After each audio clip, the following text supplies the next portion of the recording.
We made many critical investments in 2024 in manufacturing AI and robotics that will bear immense fruit in the future. Immense. Like it's, in fact, to such a scale that it is difficult to comprehend. And I've said this before, and I'll stand by it. I see a path. I'm not saying it's an easy path, but I see a path to Tesla being the most valuable company in the world by far. Not even close. Like maybe several times more than. I mean, there is a path where Tesla is worth more than the next top 5 companies combined. There's a path to that. I mean, I think it's like an incredibly, it's like a difficult path, but it is an achievable path. And that is overwhelmingly due to autonomous vehicles and autonomous humanoid robots. We launched the Cortex training cluster at Gigafactory Austin, which was a significant contributor to FSD advancement. And we continue to invest in training infrastructure at our Texas headquarters. So the training needs for Optimus humanoid robot are probably at least ultimately 10x what's needed for the car, at least to get to the full range of useful roles. You can say, like, how many different roles are there for a humanoid robot versus a car? A humanoid robot has probably 1,000 times more uses and more complex things than in a car. That doesn't mean the training scales by 1,000, but it's probably 10x. Now you can do this progressively, so it doesn't mean like Tesla's going to spend like $500 billion in training compute, because we will obviously train Optimus to do enough tasks to match the output of Optimus robots. But obviously the cost of training is dropping dramatically with time. So, but it is like it's one of those things where I think long-term Optimus will be. Optimus has the potential to be north of $10 trillion in revenue. Like it's really bananas.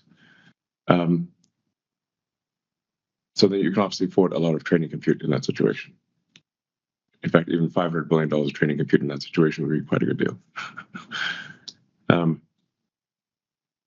With regard to Optimus, obviously I'm making these revenue predictions that sound absolutely insane. I realize that, but they are.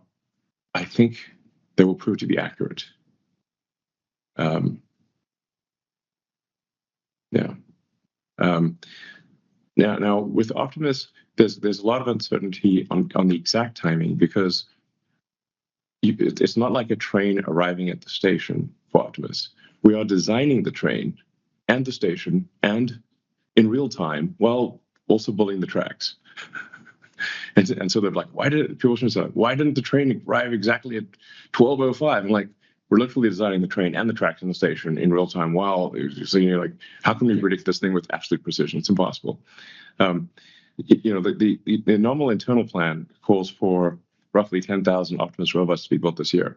Will we succeed in building 10,000 exactly by the end of December this year?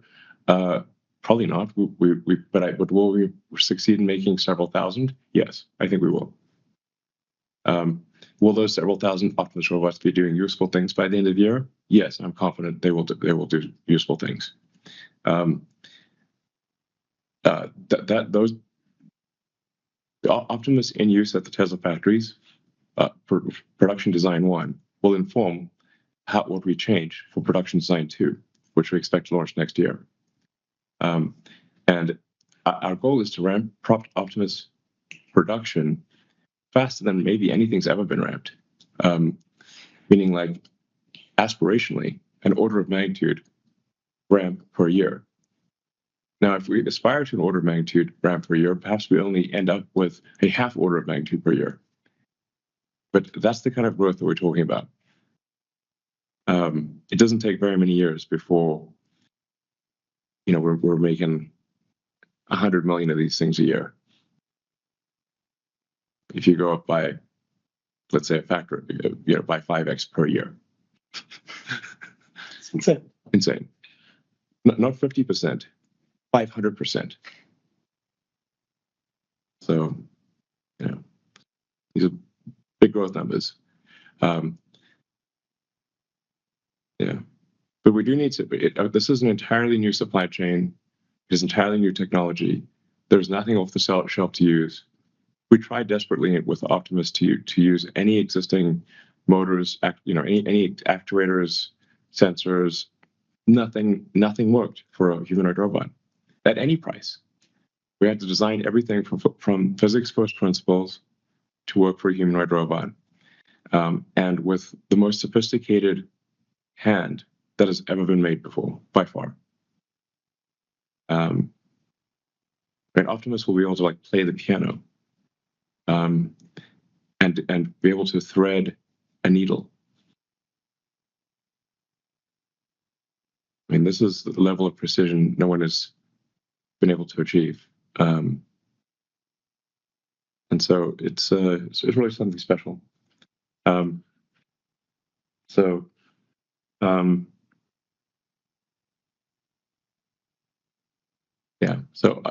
my prediction long term is that Optimus will be overwhelmingly the value of the company. The next question is Optimus now mostly design locked for 2025 production? Optimus is not design locked. So when I say we're designing the train as it's going down, we're redesigning the train as it's going down the tracks while redesigning the tracks and the train stations. Yeah, we've already answered. Mm-hmm. Yeah, it's rapidly evolving. It's rapidly evolving in a good direction.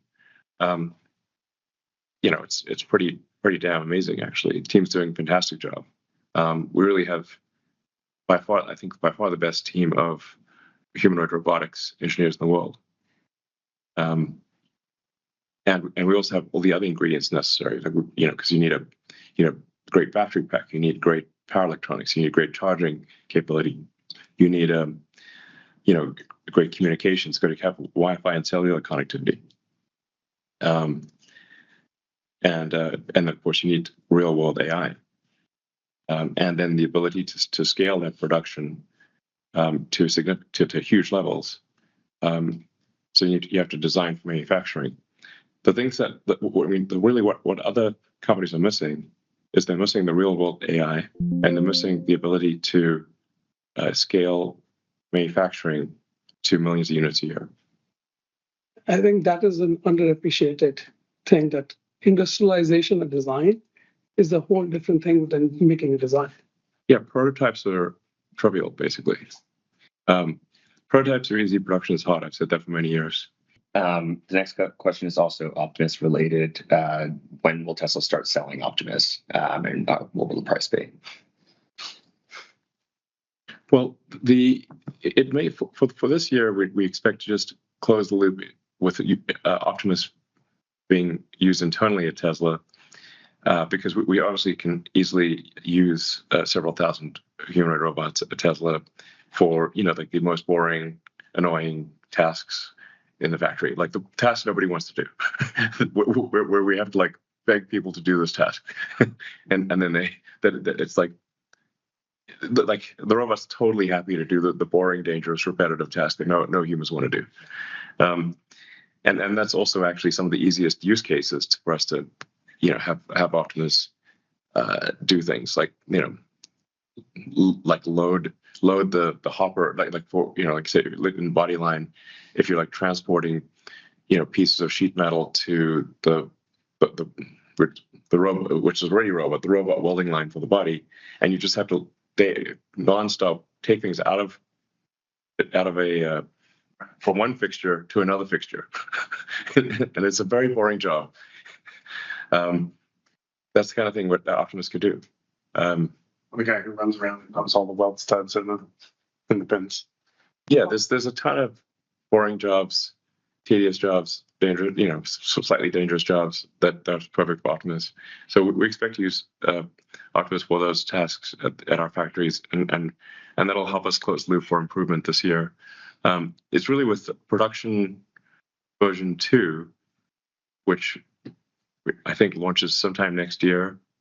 I'd like it to be the beginning of next year, but maybe it's more like the middle of next yeyear.